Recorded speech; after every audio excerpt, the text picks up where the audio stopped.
And I know in conversations we've had before, it's just so energizing to be in a room with someone like you in your career. So, with that, Ritika, I'm curious your journey to this space and what significant events have impacted your career to end up where you are today. Well, I'll start with, like Ursula, we did not have degrees in data or artificial intelligence. And I knew from a space of my first programming class that I took in university, I was hooked. The ability to be able to create something from nothing, from like how you design, how you architect, how you put together blocks of code to be able to execute something. For me, I knew that was it at that moment, that computer science, which was the major I had, was what I wanted to do when I graduated. Little did I know, when I actually graduated, my first job was actually creating a data warehouse for the company that we sold, basically to be able to get value out of the multiple different products that you would purchase. We created our own data warehouse with our own reports and our own analytics in and around that. And being and understanding how to be able to create models and third normal forms. And then more importantly, not only myself, but the customers we would serve, they wanted to be able to run analytics where that data was. They wanted to be able to get value from what they had. And so the interest in analytics started extremely early on.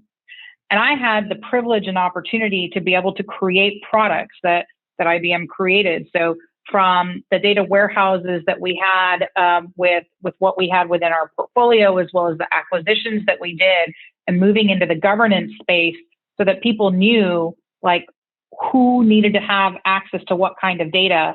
I was extremely passionate about creating the right kind of products, but then switching to servicing our customers and really understanding at a very deep level, how are they implementing things? What were the kinds of problems they were encountering? And what we found, of course, which is more profound now than it was when I first started, was the number of data sources that most customers have is untenable. They need to be able to have good data to have good AI. And those problems were consistent across every single customer that we talk to. And so the ability to be able to work with customers every day, really understand the outcomes that they're trying to generate, that then lead to the kinds of AI, the kinds of governance, the kind of clean data that they need to be able to have. Because we always say, without good data, you can't have good AI. So for me, that journey started very much so as a computer scientist. But then almost every aspect of what I did touched the data element that then moved into how do you create insights and real outcomes from that data.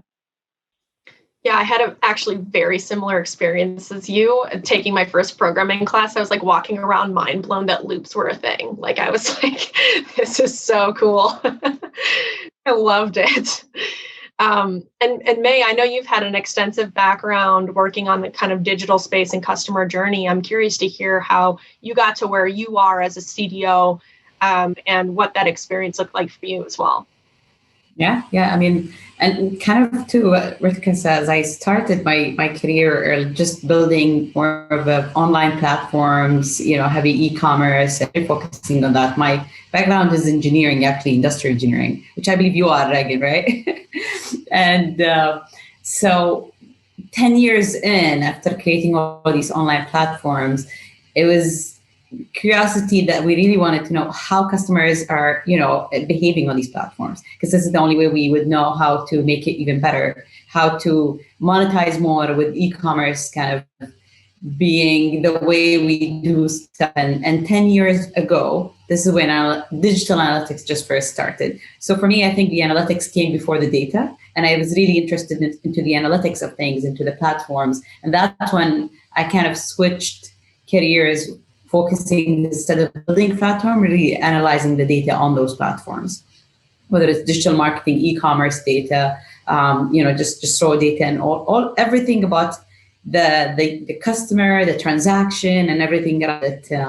And then even looked at data with it. There's no e-commerce when I worked with mainly like nonprofits and how we work with all of that kind of constituent information. So the data always told us stories about what's happening on that online platform. And kind of this was my main segue into the analytics. And then kind of, to do good analytics, you need to have good data. And that's kind of what got me into the position right now where I'm trying to establish the data practice, which I'm really excited to kind of set up the practice so I can get to the analytics aspect.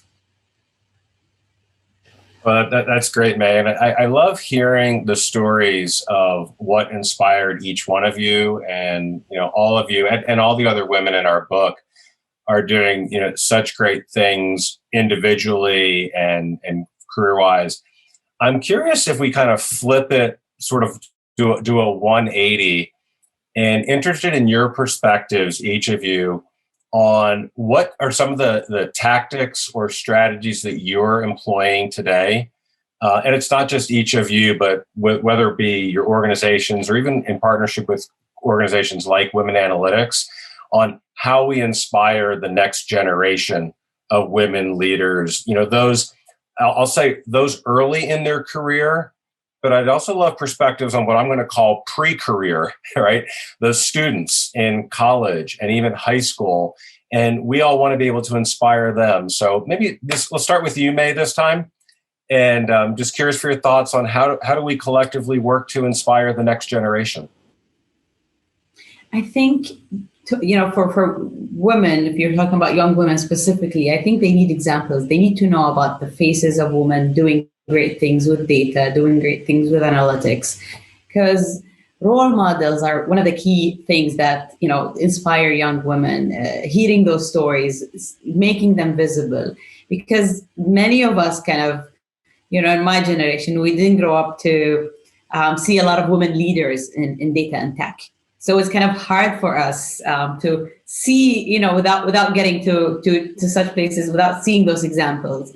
And for a platform like Women Analytics, it's really making that possible for the younger generation to see and hear about them. And even through the programs that we did for summer camps and all of that stuff, I think that is a great way to get them interested into data and into these fields. And also, I think mentorship, especially for those coming close to college or in college too, mentorship is an amazing way of just working one-on-one with someone, which you can, honestly, they learn from you, but you also learn from them as well. And making sure that they are seeing a live example and they can talk to one of these examples one-on-one and hear directly from a woman leader. Yeah. I love that you mentioned just the word faces, because as we were pulling together the book, the image that's behind Reagan and myself is just one of my favorite images in the book, because we have every author's face in there, because so many of us are visual learners, and to see a face that looks like yours and say, it is possible, I can be published and be a leader, was really fantastic. Ritika, curious for your thoughts. Mine stems from a very personal journey. I probably wasn't as active in women in analytics or technology before. And I have a now 12-year-old daughter. And as a product of two engineers and two parents who really believe in science and technology, we wanted both our kids, I have an older son and a younger daughter, to be immersed in technology, even if they choose not to have a career in it. Like, we fundamentally believe that every industry, every profession is going to be impacted by data and AI. I fundamentally believe that. And so we sent our children early on to coding camps to learn Python coding.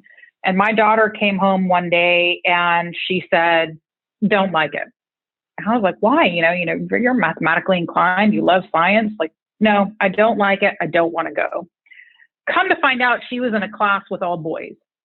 And she couldn't see herself in a class like that to break through.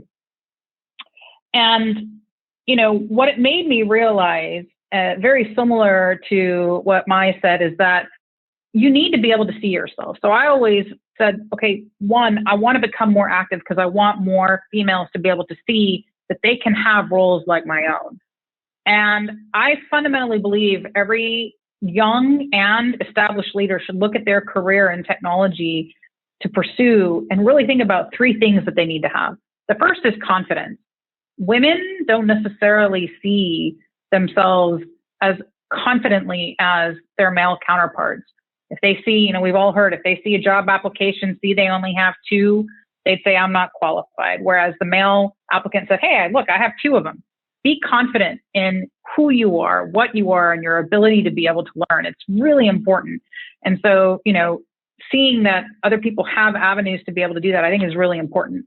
The second thing is the ability to be able to really understand and have a culture of curiosity for yourself. I always say the tech field is changing every 18 to 24 months. And so even for me, I have to fundamentally be able to change what I learn constantly at a constant rate. So you have to have that culture and that knowledge of, I'm going to continuously learn. And what I'm learning today is going to be very different from what's going to happen 12 months from now. So how am I going to start figuring out what's the next wave? So I always say, if you're going to be in this field, know that you have to be continuously curious because things are going to change every single day. And finally, this is the one that made me become so active, is you need a community. So those are my 3 C's. You need to be able to have others that will support you, a foundation that will support you, a community that you can ask questions to. And that for me has been not only my women in technology groups, my technology groups, and the community of professionals who I've encountered. So that's really my daughter is the reason of my inspiration, and my 3 C's. I share them every time I can because I fundamentally believe that women need to be able to not only see themselves, they need to be confident in themselves, create that community, continuously learn. I love that. And I love the 3 C's. I'm so glad that we get to share those with everybody today. And it's funny, Ritika, because I too have a daughter, 2 of them actually. And one of them who Reagan, I think, met for the first time at a data science for girls camp that WIA sponsors here in Columbus, Ohio. And it was really interesting. His dad was forcing her into this camp. And on day 1, Dad, I don't like this. Why'd you make me go? Day 2, I really don't like this. Day 3, this is kind of okay. Day 4, I'm really having fun. And day 5, I can't believe it's over already. This was awesome. And, and she might not go into that career, but just the ability to give her exposure to that in a classroom. And not only with all of her peers, young women, but folks like Reagan and other professional women that came in were professional women that had great careers. And so it's so important to set, be role models and opportunities for our kids.